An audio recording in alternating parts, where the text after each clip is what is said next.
Hey, what's going on, everybody? Justin here, and I got something a little bit special, a little bit different for everyone today. Now, Poetry Thursday is been going on in the bookish community for quite a while. It's pretty popular, but I don't read poetry, so that's that's kind of the problem there. But I figured I do read like different essays and things like that. I think is kind of along the similar lines. I love the whole vibe of Poetry Thursday, sharing kind of like what strikes you and like kind of what you enjoy, stuff like that. So today I got Aldo Leopold's Sand County Almanac here. I'm going to be reading his essay, Thinking Like a Mountain. For those who don't know, Aldo Leopold was a forester around the turn of the 20th century, the first couple of decades of the 1900s, but way ahead of his time as far as conservation and ecology and stuff, that kind of stuff is concerned. And you should definitely look him up. Look up the topic of trophic cascade, predator release, things like that, and I think you'll learn a lot and really enjoy it. So here we go. Let me know if you enjoy this kind of stuff, and I'll see if I can do some more in the future. All right, let's Think Like a Mountain by Aldo Leopold. Thinking Like a Mountain by Aldo Leopold.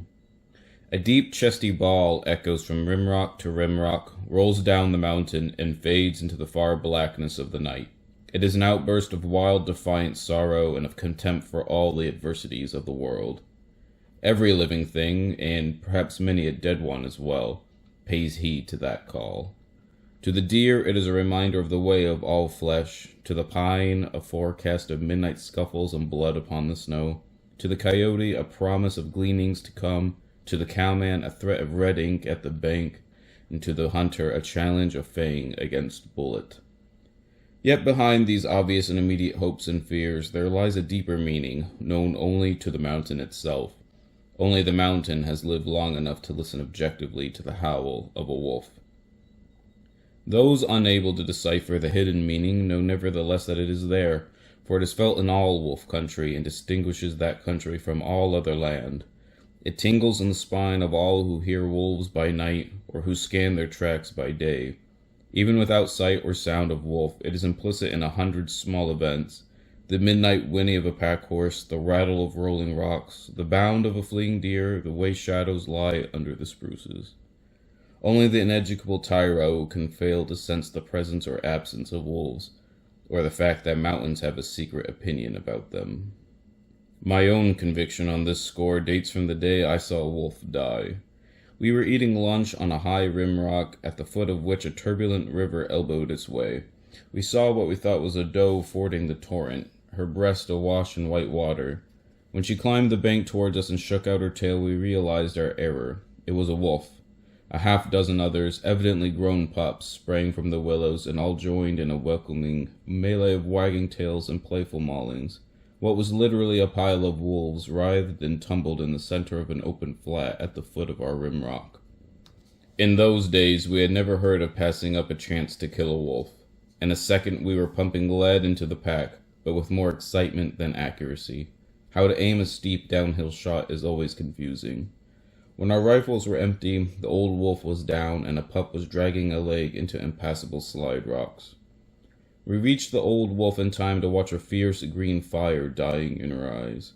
I realized then, and have known ever since, that there was something new to me in those eyes, something known only to her and to the mountain.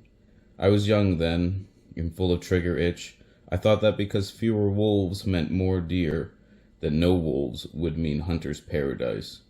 But after seeing the green fire die, I sensed that neither the wolf nor the mountain agreed with such a view. Since then, I have lived to see state after state extirpate its wolves. I have watched the face of many a newly wolfless mountain and seen the south-facing slopes wrinkle with a maze of new deer trails.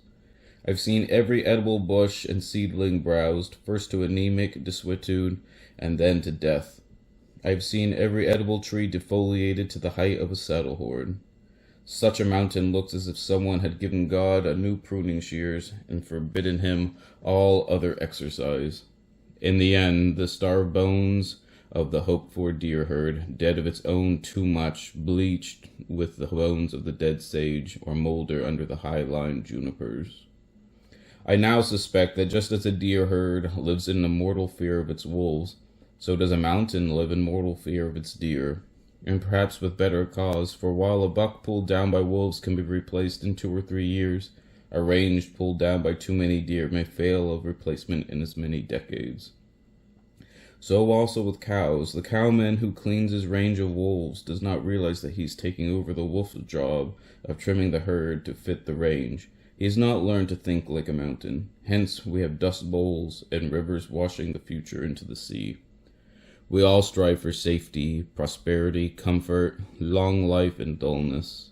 The deer strives with his supple legs, the cowman with trap and poison, the statesman with pen, the most of us with machines, votes, and dollars. But all comes down to the same thing: peace in our time. A measure of success in this is all well enough, and perhaps is a requisite to objective thinking, but too much safety seems to yield only danger in the long run.